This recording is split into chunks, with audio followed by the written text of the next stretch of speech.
VFX के लिए मूक फिल्में, स्क्रीन पर रामायण की कहानी कहने का विकास। जबकि रामायण की कहानी वही रही है, समय समय पर उभरती नई तकनीकों ने फिल्म निर्माताओं को महाकाव्य के विभिन्न तत्वों को जीवंत करने के लिए उत्साहित किया, जो वर्णन के दौरान अविश्वसनीय लगते थे। यहाँ रामायण से प्रेरित फिल्मों और श्रृंखलाओं पर एक नजर है। 1987 की ठंडी ठिठुरती जनवरी में रामानंद सागर की रामायण का पहला एपिसोड दूरदर्शन पर प्रसारित हुआ। मुख्य रूप से वाल्मीकि की रामायण और तुलसीदास के रामचरितमानस पर आधारित इस श्रृंखला को दर्शकों का इतना प्यार और ध्यान मिला कि शो देखने के लिए सैकड़ों लोग एक ही टेलीविजन सेट के आसपास जमा हो जाते थे। जब शो प्रसारित होता था तो सड़कें सुनसान हो जाती थी और दुकानें बंद हो जाती थी। रामायण भारत भर के हिंदू घरों में अंतर्निहित एक कहानी है, जिसने इसे कई बार बड़े और छोटे स्क्रीन दोनों पर प्रदर्शित किया है, संपूर्ण रूप से या महाकाव्य के एपिसोड के रूप में। महाभारत के विपरीत रामायण की कहानी जटिल नहीं है और पात्र सीमित और नीरस हैं, जिससे इसका निर्माण मूल्य बहुत आसान हो जाता है। लेकिन जबकि कहानी वही रही है, समय समय पर उभरती नई तकनीकों ने फिल्म निर्माताओं को महाकाव्य के विभिन्न तत्वों को जीवंत करने के लिए उत्साहित किया, जो वर्णन के दौरान अविश्वसनीय लग रहे थे। यहाँ उन पर एक नजर है। मूक युग की फिल्में महाकाव्यों के साथ भारतीय सिनेमा का जुड़ाव मूक फिल्म युग के दौरान शुरू हुआ, जो 1913 से 1931 तक चला। इस अवधि को फिल्मों में ध्वनि की अनुपस्थिति के रूप में चिन्हित किया गया था। संवाद और कथा विवरण व्यक्त करने के लिए इंटरटाइटल पर निर्भर रहना पड़ता था। रामायण पर आधारित पहली फिल्म 1917 में भारतीय सिनेमा के पितामह दादा साहब फाल्के ने बनाई थी। लंका दहन शीर्षक वाली यह फिल्म रामायण के एक एपिसोड के इर्द गिर्द घूमती है, जहां हनुमान सीता की तलाश में लंका के लिए उड़ान भरते हैं, लेकिन रावण की सेना द्वारा पकड़ लिए जाते हैं।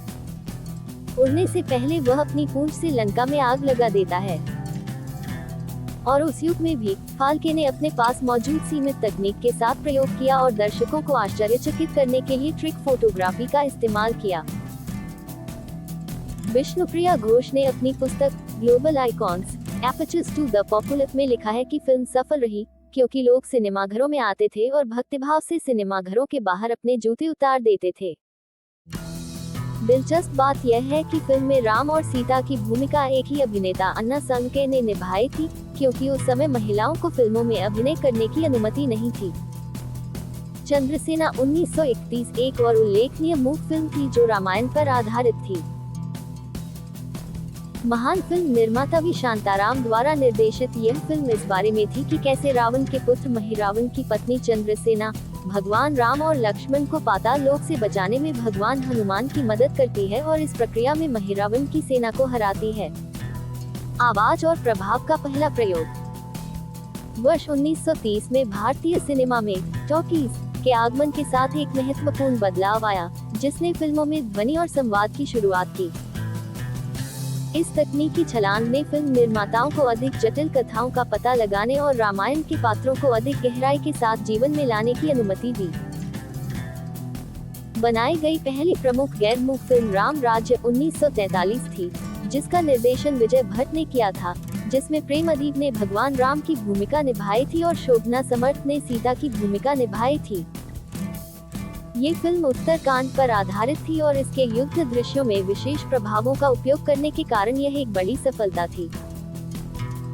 फ्री बेकर ने अपनी पुस्तक the challenge of the silver screen में लिखा है कि राम राज्य को महात्मा गांधी द्वारा देखी गई एकमात्र फिल्म के रूप में भी याद किया जाता है।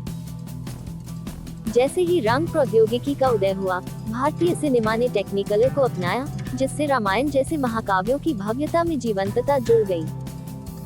रामायण का पहला रंगीन संस्करण 1963 में जारी किया गया था। लव कुश, जिसमें राम के रूप में एन.टी. रामाराव और सीता के रूप में अंजलि देवी ने अभिनय किया था, एक बड़ी हिट थी। मूल रूप से 1963 में बनी यह फिल्म तमिल, कन्नड़ और हिंदी में भी रिलीज हुई थी। एन.टी.आर. युग एन.टी. रामाराव, जिन्हें एन.टी.आर. के नाम से भी जाना जाता है, तेलुगु फिल्म उद्योग के सबसे बड़े सितारों में से एक थे। अपने पूरे करियर के दौरान वह रामायण पर आधारित कई फिल्मों से जुड़े रहे। भगवान राम का उनका चित्रण आज भी बड़े पर्दे पर हिंदू देवता की सर्वश्रेष्ठ प्रस्तुतियों में से एक है। उन्होंने पहली बार 1958 की फिल्म संपूर्ण रामायणम में भगवान राम के रूप में अभिनय किया। ये फिल्म बहुत बड़ी हिट थी और इसे तमिल और हिंदी में वर्ष 1958, 1961 और 1971 में एक ही शीर्षक के साथ 3 बार बनाया गया था। दिलचस्प बात यह है कि एनटीआर ने उसी वर्ष 1958 में फिल्म भूकेलास में रामायण की मुख्य खलनायक रावण की भूमिका भी निभाई थी।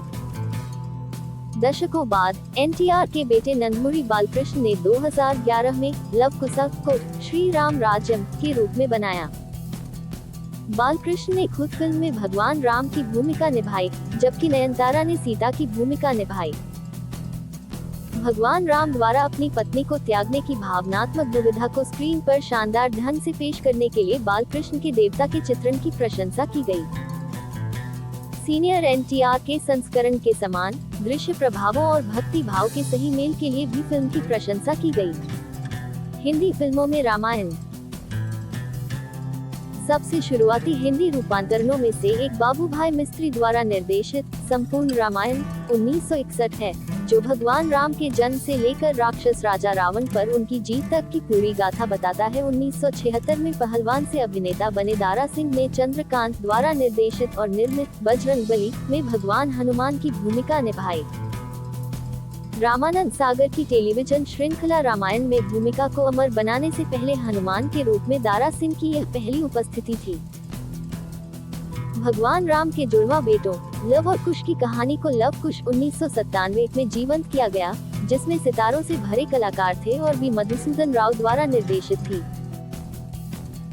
मणिरत्नम की रावण 2010 महाकाव्य पर एक आधुनिक दृष्टिकोण प्रस्तुत करती है, जिसमें अभिषेक बच्चन, ऐश्वर्या राय और विक्रम ने केंद्रीय पात्रों के समकालीन संस्करण निभाए हैं। इस सूची में सबसे हालिया जुड़ाव आदिपुरुष 2023 है, जिसमें प्रभास ने भगवान राम और सैफ अली खान ने रावण की भूमिका निभाई है। जबकि फिल्म ने समकालीन दर्शकों से जुड़ने के लिए दृश्य प्रभावों और एक आधुनिक पटकथा पर बहुत अधिक ध्यान केंद्रित किया था, ये परियोजना बॉक्स ऑफिस पर असफल रही और हिंदू महाकाव्य का मजाक उड़ाने के लिए निर्देशक ओम राउत की भारी आलोचना की गई।